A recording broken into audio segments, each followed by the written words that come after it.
تو پیغمبر نے بغیر قل کے سنا دی؟ کیا آئے مودت کہنے کی مرضی نہیں تھی کہ اللہ کو کہنا پڑا قل میرے حبیب یہ بھی کہو؟ تو قل کہاں آتا ہے؟ جیسے ہے قل هو اللہ احد، کیا مطلب؟ اللہ کی احدیت کے بارے میں شک بھی نہ کرنا، فکر بھی نہ کرنا، دل سے تسلیم کرنا احد، ذہن سے تسلیم کرنا احد۔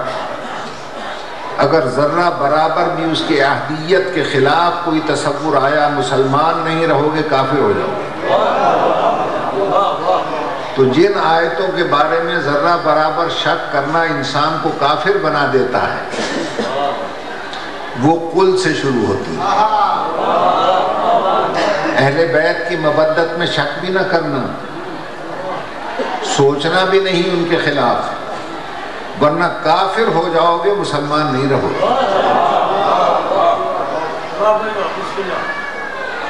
اب یہ جو ترجمہ اس کا ہوتا، میں اپنی رسالت کی اجرت نہیں چاہتا۔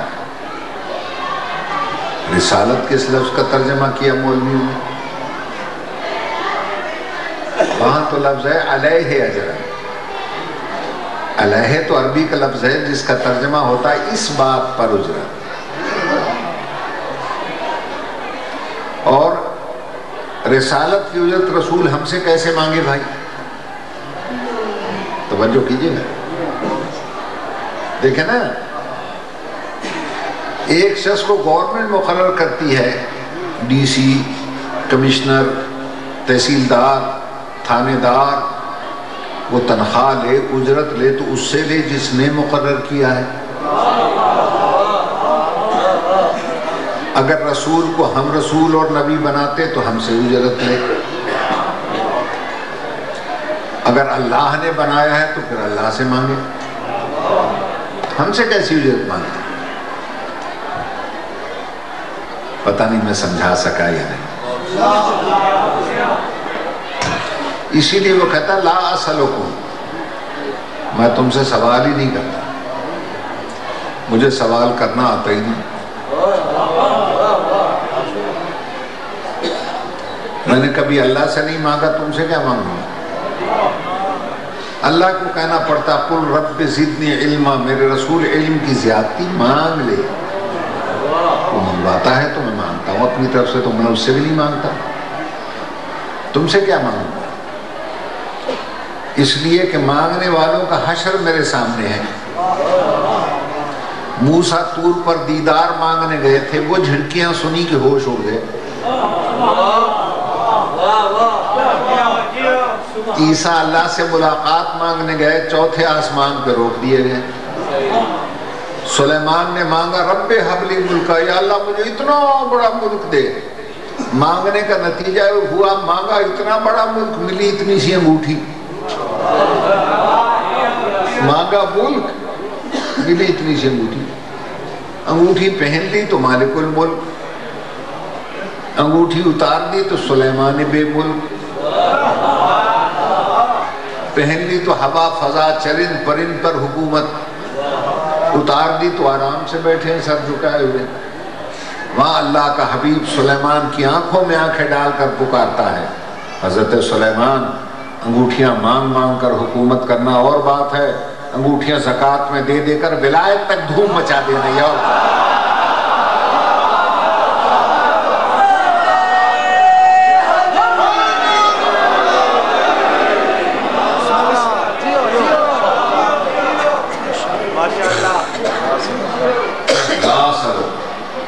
میں تم سے نہیں مانگتا،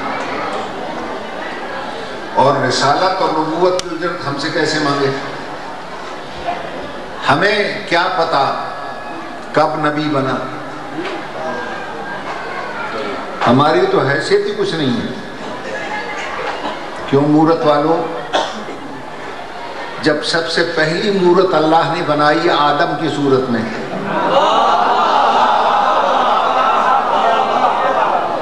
تو خود ہمارے دادا آدم کو پتہ نہیں کب نبی بنے۔ توجہ ہے یا نہیں؟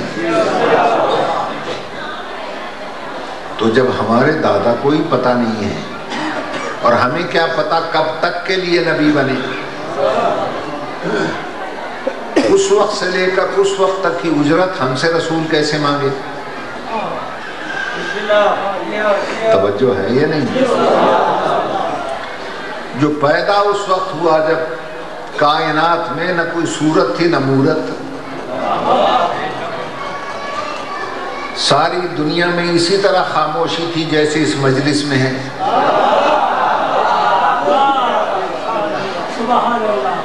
سناٹا چھایا ہوا تھا، عدم کی ظلمت فضائے امکان کو گھیرے ہوئے تھی، سمت اپنے وجوہ کے لیے مشرق و مغرب جنوب و شمال کے محتاج تھے، پہاڑوں کی بلندی فوقیت کی جویاں تھی، قعر دریا پستی کا متلاشی تھا، زمین بچھنے کے لیے پانی کی روانی تلاش کر رہی تھی، آسمان بلند ہونے کے لیے سورہ دخان کی تلاوت کر رہا تھا، نہ گل تھا نہ بوٹا تھا، سارا جہاں سونا تھا، آگ نیستی کی گھٹن میں جلی جاتی تھی، یہ خاک ناپید ہونے کے سبب مٹی میں ملی جاتی تھی،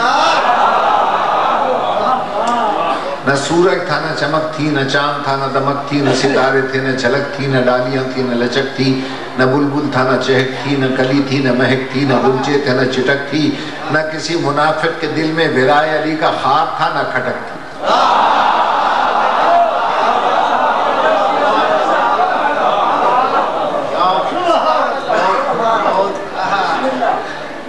ساری کائنات میں ایک تھا خالق بنانے والا، مخلوقات میں ایک نور محمدی بننے والا، ایک لامکان بنا رہا تھا ایک لامکان بن رہا تھا، ایک لازمان بنا رہا تھا ایک لازمان بن رہا تھا، ایک بے مثال بنا رہا تھا ایک بے مثال بن رہا تھا، اتنا بے مثال بنایا کہ سایہ بھی اڑا دیا تاکہ اس کا اپنا سایہ اس کی مثل نہ ہو جائے، اتنا بے مثال بنایا کہ سایہ ختم کر دیا تاکہ اس کا اپنا سایہ بھی اس جیسا نہ ہو سکے، سمجھانے کے لیے کہ کم فہم مولوی ہو، جس کا اپنا سایہ اس جیسا نہیں ہو سکتا تو ہم سایہ کب محمد جیسا ہوگا؟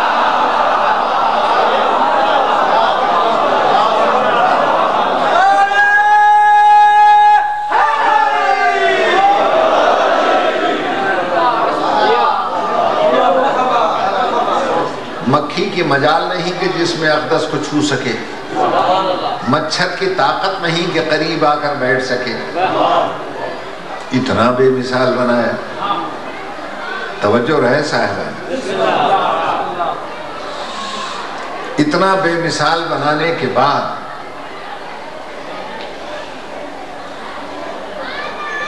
کب تک کے لیے بنایا ہمیں کیا پتا؟ لوگ کہتے ہیں جی قیامت تک کے لیے بنایا، اگر قیامت تک کے لیے ہوتے تو قیامت کے بعد شفاعت کون کرے گا؟ توجہ فرما لیا آپ حضرات نے؟ اس لیے کہا میں اجر نہیں مانگتا، کس کا؟ رسالت کا نہیں، علیہ اس بات پر۔ وہ بات کیوں نہیں تلاش کرتے آپ؟ رسالت کے پیچھے کیوں پڑ گئے؟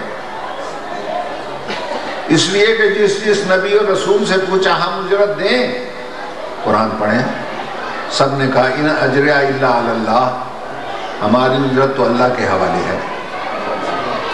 تو جب عام نبی رسالت کی اجرت نہیں لیتا تو جو سب کا سردار ہے وہ کیسے مانگے گا بھائی؟ وہاں لفظ ہے علیہ اجر، اس بات پر میں اجرت نہیں چاہتا۔ وہ بات کیا ہے؟ توجہ